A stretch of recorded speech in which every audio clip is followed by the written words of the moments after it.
most interesting way to read one of my favorite book, with my voice and with my perspective.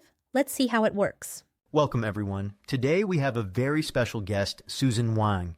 Susan, your journey is fascinating, from top-tier strategy and investment firms like Bain Capital and A.T. Kearney to scaling giants like TikTok, and now to the front lines as an entrepreneur, building Uraka from the ground up. Thanks for having me, Mark. It's definitely a shift. It feels like moving from being a chief strategist for a naval fleet to suddenly building my own ship, plank by plank, in the middle of the ocean. That's the perfect metaphor. And that's exactly why I think our conversation today is so timely.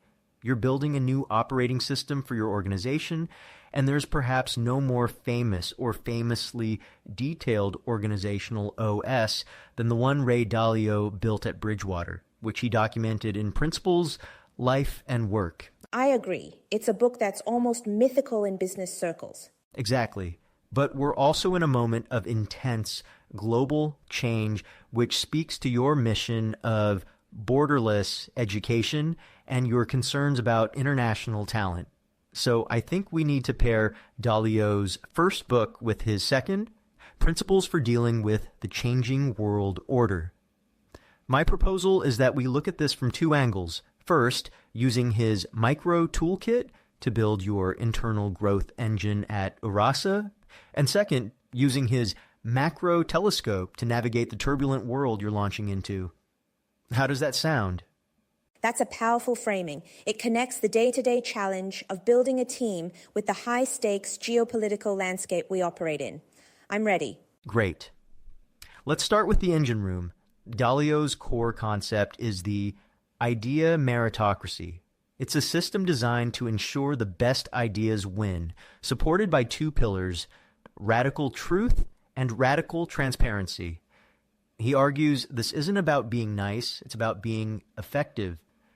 Given your background, I'm sure this isn't a foreign concept, but what's your immediate gut reaction to implementing that at a startup in Beijing? My mind immediately goes to the practical hurdles.